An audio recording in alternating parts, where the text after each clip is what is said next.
Je m'appelle Rima Jemalal, je suis le directeur général du groupe Arbiochem. Le groupe Arbiochem fête cette année ses 10 ans. Le groupe est constitué de 5 sociétés et a 3 métiers. Le premier métier, c'est la santé et la nutrition animale. Le deuxième métier, c'est la santé et la nutrition des plantes. Et le troisième métier, c'est la santé et la nutrition humaine. Nous avons 250 collaborateurs à ce jour, avec environ une centaine de temporaires et de contractuels. Les sociétés constituant le groupe ne sont pas impactées de la même manière par cette crise selon leurs activités. Pour la locomotive du groupe, la société Arbiochem, qui est leader à Madagascar dans la santé et la nutrition animale, nous avons rempli nos objectifs du mois de mars. Par contre, le mois d'avril, nous estimons une baisse de chiffre d'affaires de l'ordre de 20 à 30%. Pour le mois de mai, nous prévoyons une accentuation de cette baisse si la situation perdure ou si la situation s'aggrave. Activo, qui produit des poussins d'un jour, poulet et ponte, est la plus impactée par cette crise, avec une perte de revenus de l'ordre de 70% depuis le début du confinement. Pour la clinique vétérinaire VetCare, nous avons perdu un chiffre d'affaires de l'ordre de 30% et aussi 30% en termes de nombre de visites depuis le début du confinement. Unifarm, qui est un grossiste, un importateur de produits pharmaceutiques et de consommables médicaux, la société est faiblement impactée par la crise. Pour AS Logistique, qui est le bras armé du groupe, le bras logistique du groupe, au contraire, nous avons dû investir dans 2 nouveaux camions semi-remorques pour pouvoir faire face à la nécessité de livrer nos clients. Nous devons aussi poursuivre notre investissement sur une plateforme logistique de 6 000 m2 pour lequel nous avons pris des engagements bancaires et c'est un investissement stratégique que nous devons de continuer pour préparer l'avenir. Par contre, il y a des difficultés qui sont communes aux sociétés du groupe. La première difficulté, c'est la baisse significative de la demande, avec un effritement brutal du pouvoir d'achat, la fermeture totale ou partielle des lieux de consommation, partielle pour les marchés, totale pour les gargotes, les hôtels et les restaurants. La deuxième difficulté est d'ordre logistique en amont et en aval. En amont, avec des difficultés d'approvisionnement dû au lockdown en Europe, en Asie, un peu partout dans le monde. Nous subissons également la raréfaction des solutions logistiques, que ce soit en aérien ou en maritime. Et nous avons aussi des difficultés de transmission de documents entre la banque et nos fournisseurs.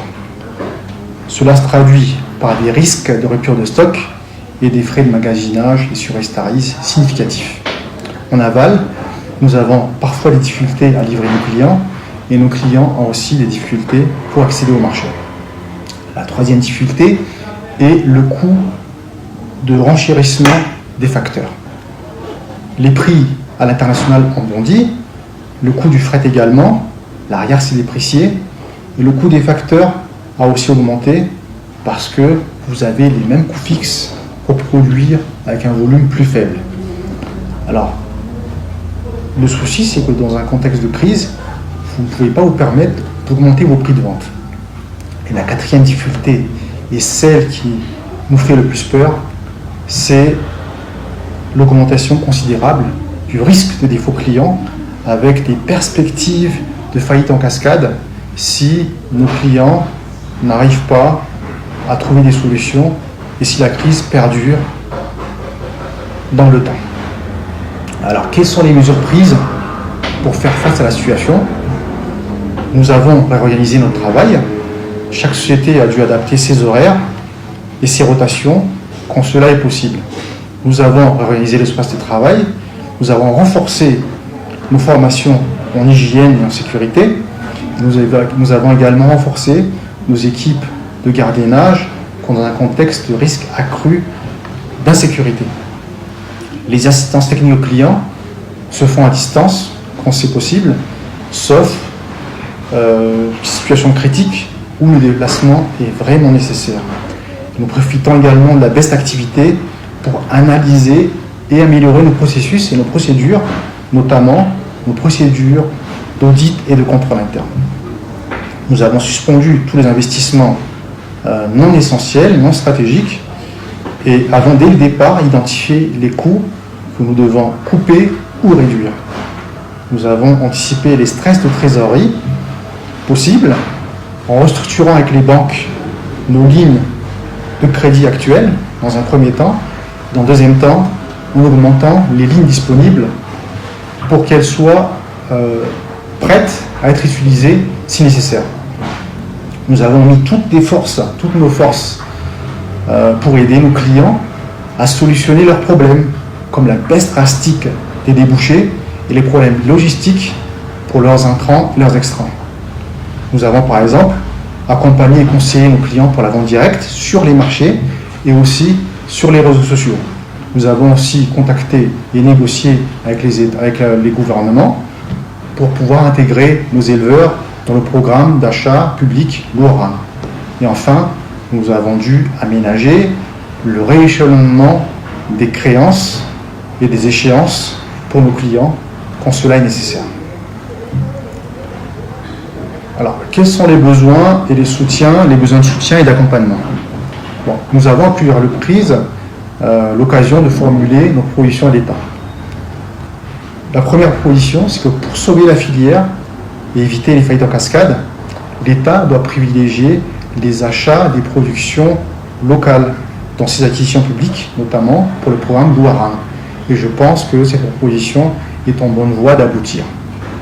Le deuxième soutien dont nous avons besoin, c'est qu'il faut assurer la réalité de la libre circulation des marchandises sur tout le territoire de Madagascar. Et la troisième proposition et besoin, c'est nous demandons à ce que la fiscalité soit adaptée à la réalité de notre filière, de notre activité, que ce soit pour nos clients éleveurs ou pour nous industriels. Quels sont les conseils pour les entrepreneurs?